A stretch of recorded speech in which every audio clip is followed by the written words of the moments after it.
Alors, t'es heureux d'être libre? J'ai toujours été libre.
Ouais, bah, faut avoir confiance, hein.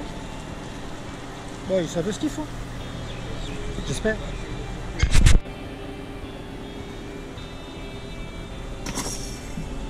Alors, Captain, on stresse? Disons qu'ils ont pas l'air très sûrs d'eux, les mecs. Et nous, on serre les fesses.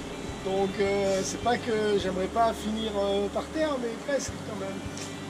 Je sais pas comment ils vont tourner là, le virage je vois pas, mais eux ils doivent savoir.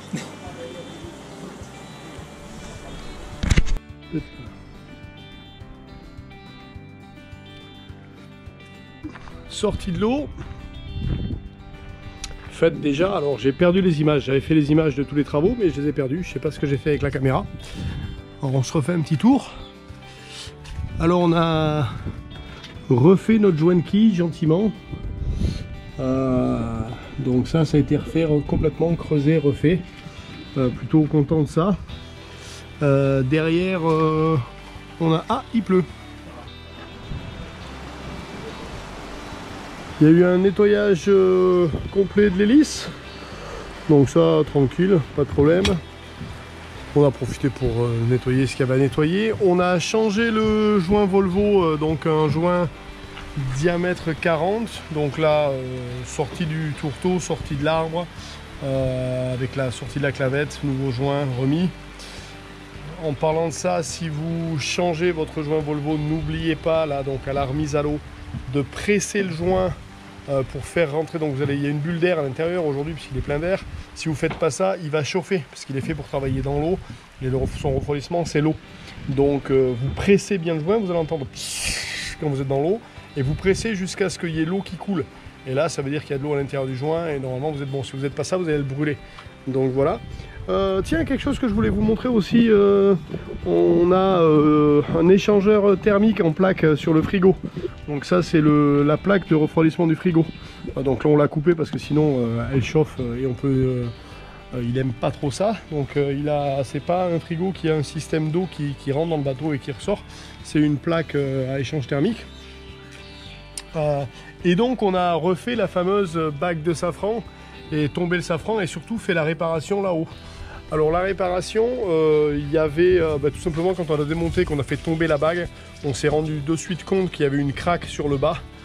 Donc là, nettoyage à la Dremel en profondeur, on a laissé sécher pour que la fibre sèche pendant 24 heures et on a bourré à l'époxy bien chargé le trou. Et puis voilà, c'est reparti comme si de rien n'était. Et il fallait refaire la bague, hein, puisque la bague avait du jeu. Et vous vous rappelez, je vous avais fait une vidéo technique sur sol, sur comment on avait refait les bagues de safran sur sol. Et bien on a refait la même méthode là, donc je vous engage à aller voir la vidéo technique. Et là on peut y aller, le safran, il n'y a plus 1 mm de jeu. Là c'est plutôt du bon boulot. On en a profité pour la remonter. Donc là pour le descendre on a fait quelque chose qui est pas mal. On a passé un bout directement dans le tube de jaumière qu'on a pris sur le portique en haut avec un palan, et par l'intérieur le haut du tube a un raccourcissement. Je l'ai monté comme ça, donc le portique tient forcément, donc ça a été plutôt sympathique. Tu le secoues Mika pour voir s'il a du jeu. Voilà, il n'y a pas de jeu, hein, pas 1 mm. Voilà, et on en a profité aussi pour remettre l'indicateur de barre. Il avait 4-5 degrés d'écart qu'on a remis, ce qui permet que le pilote tourne droit.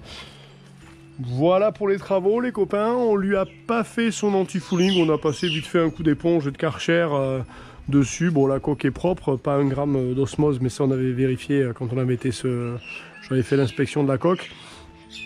On fera l'anti-fouling dans 6 mois quand on partira d'ici. Voilà. Ah oui, il y avait un petit pet aussi là sur le bas du safran. On lui a fait un trou ici pour voir s'il avait de l'eau dedans. La fibre était bien sèche. On avait trouvé une petite craque là. Il y avait eu une petite réparation qui avait été faite sur la partie basse là.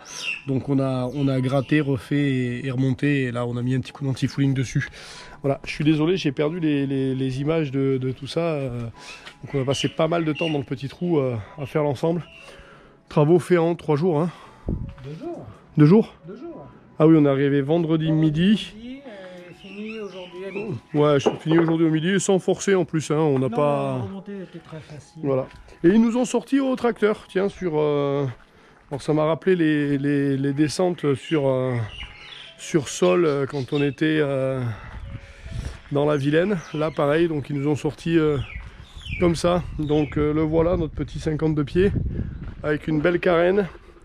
On a quelques... ici, là, il y a eu des coups d'encre qu'on tapait. Vous voyez, il y a quelques pets qui sont là. On va les reprendre, on va refaire un petit coup de gel coat.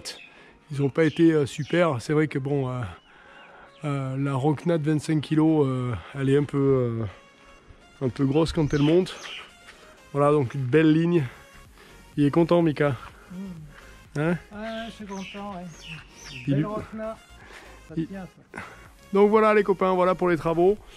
Remise à l'eau demain matin. Donc j'ai fait une demande de passeport il y a 6 semaines qui a toujours pas avancé d'1 gramme. Je me suis rendu compte de ça hier sur le site. Donc demain je vais à la mairie savoir ce qui se passe. Du coup ça va repousser un petit peu mon départ sur les toits Motu. Mais les équipiers arrivent mercredi. Donc on récupère Chris et Estelle. Chris arrive avec les membranes du Dessal et les contrôleurs MPTT pour les panneaux solaires. Donc je vous ferai une vidéo sur les panneaux solaires, je ferai une vidéo technique là-dessus. En parlant de vidéo technique, donc les clés USB c'est terminé, il n'y en a plus. Donc c'est pas la peine de me contacter pour une clé USB, il n'y en aura plus. Par contre vous pouvez toujours continuer à acheter ça sur le site sans aucun problème. Ce que j'ai fait, c'est que j'ai fait un lien de téléchargement direct, parce que les clés avec la poste, j'avais des gens qui étaient en Australie, enfin il y a des Français qui sont un petit peu aux 4 coins du monde qui me demandaient des clés, c'était un peu compliqué. Donc là il y a un lien de téléchargement, il y en a 3 en fait, et vous pouvez télécharger donc les 20 Go de vidéos directement sur votre ordinateur. Donc ça évite les envois par la poste, c'est presque instantané. Quand vous m'envoyez l'email, dans les 24 à 48 heures, je vous réponds et je vous envoie le lien. Normalement, si vous avez pris une clé USB, je vous ai contacté par email, je vous ai envoyé le lien des futures vidéos techniques. Donc pareil, vous les aurez, vous aurez la playlist en privé que vous pourrez regarder. Et c'est là-dessus que je vous mettrai la vidéo pour les panneaux solaires qu'on va refaire là. Donc Chris arrive mercredi avec les membranes, donc vous l'aurez, je pense, semaine d'après. Et on va vous faire aussi une vidéo sur le changement avec les contrôleurs MPTT. On va aussi vous faire une vidéo technique sur le changement des membranes du Dessal, le changement du mano et la remise en marche. Donc vous aurez ces 2 vidéos techniques supplémentaires. Pour ceux qui ont pris les clés, vous les aurez. Et pour les autres qui voudraient récupérer l'ensemble des vidéos techniques, n'hésitez pas, vous allez sur le site, vous commandez comme si vous commandiez une clé, mais ce sera un lien de téléchargement, donc ce sera plus rapide et vous n'aurez pas de délai avec la poste et pas de perte avec ça. Autre chose, Mika? Rien à déclarer. Rien à déclarer? Tout est parfait, on est heureux, on est content, demain ça va être tranquille. Bon, voilà, tout est dit.